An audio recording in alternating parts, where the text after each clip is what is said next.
खलीफा मोतज़द बिल्ला एक मरतबा अपने ज़ेर तमीर महल का मुआयना करने के लिए गया। इसने मुख्तलिफ ज़ावियों से महल को देखा। कारीगर अपने अपने कामों में मशगूल थे। मेमार और मजदूर तेजी से हाथ चला रहे थे। इसने एक काले रंग के हबशी को देखा जो दूसरे मजदूरों के साथ सर पर टोकरी उठाए सीढ़ियां चढ़ रहा था। दूसरे मजदूर एक एक सीढ़ी चढ़ते मगर वो दो दो करके चढ़ता। अल्लाह अज़ीज़ दूसरे मजदूरों के मुकाबले में इसके सर पर रखी टोकरी खासी बड़ी और भारी थी। इसकी गैर मामूली हरकत के पेश नज़र खलीफा ने हुक्म दिया कि इस हबशी को मेरे सामने पेश किया जाए। हबशी से इसने पूछा कि तुम दूसरे मजदूरों के मुकाबले में ज्यादा मिट्टी उठा रहे हो और सीढ़ियां भी एक एक की बजाय दो दो चढ़ रहे हो, इसका सबब क्या है?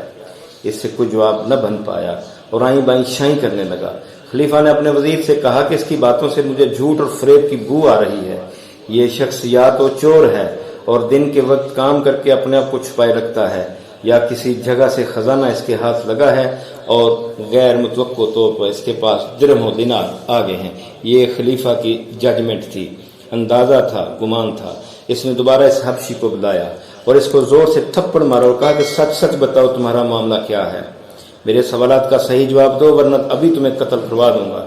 पहले तो हबशी इधर उधर की बातें करता रहा और किसी जुर्म को मानने से इनकार करता रहा, मगर जब इस पर मजीद सख्ती की गई तो कहने लगा कि अमीरुल मोमिनीन, अगर मेरी जान बख्शने का वादा करें तो मैं सच सच बता देता हूँ। खलीफा कहने लगा, अगर तुमने कोई ऐसी हरकत ना की हो जिससे तुम पर हद लागू होती हो तो तुम्हें अमान है। इसने समझा कि मुझे अमान मिल ही गई है। कहने लगा, मैं फलां मोहल्ले में बार बरदारी का काम करता था। उजरत पर कभी काम मिल गया, कभी सारा दिन फारग। एक मरतबा खासा अरसा मुझे कोई काम न मिला, मैं एक मुद्दत तक फारिग रहा। एक दिन मैंने एक शख्स को देखा कि वो हाथ में थैली पकड़े हुए गुजर रहा है। मैंने इसका पीछा करना शुरू कर दिया। मैं इसके लिए अजनबी था, लिहाजा उसने मुझ पर कोई तवज्जो न दी। एक वीरान जगह मुझे मौका मिल गया। मैंने झपट कर इसकी थैली छीन ली और इसको खोल कर देखा तो वो दीनारों से भरी हुई थी। वो मेरे पीछे आया तो मैंने इसे नीचे गिराकर इसका गला दबा लिया। इसने चीखना चाहा तो मैंने इसके मुंह पर हाथ रख दिया। वो तड़पता रहा मगर मैंने इसको इस वक्त छोड़ा जब इसकी सांसें खत्म हो चुकी थीं। मैंने इसको कंधे पर उठाया। रात हो चुकी थी। मैं सीधा अपने घर आया और लाश को तनूर में डालकर इसे आग लगा दी जो जलकर स्याह हो गई। मैंने तनूर में मिट्टी डाल दी। मेरे पास दीनार थे जो मुझे तकवीयत दे रहे थे। मैंने अगले दिन इसकी हड्डियां निकाली और इन्हें दरियाए दजला में बहा दिया। खलीफा ने इसे गिरफ्तार करने का हुक्म दिया और एक आदमी को भेजा कि इसके घर से दीनारों की थैली ले आए। थोड़ी देर के बाद वो आदमी थैली लेकर आ गया। इसे देखा गया तो इसके ऊपर इस शख्स का नाम लिखा हुआ था। शहर में इसके नाम की मुनादी करवाई गई।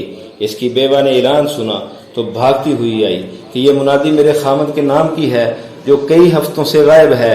हमने उसे हर जगह तलाश किया है मगर वो नहीं मिल सका। वो फलां दिन फलां तारीख को 1000 दिनार लेकर घर से निकला था। मेरे खामद का एक छोटा बेटा है। खलीफा ने वो दिनार इस औरत को देने और इस हबशी की गर्दन मार देने का हुक्म दिया और कहा कि इसकी लाश को तनूर में डाल दिया जाए और इसकी हड्डियों को दजला में बहा दिया जाए।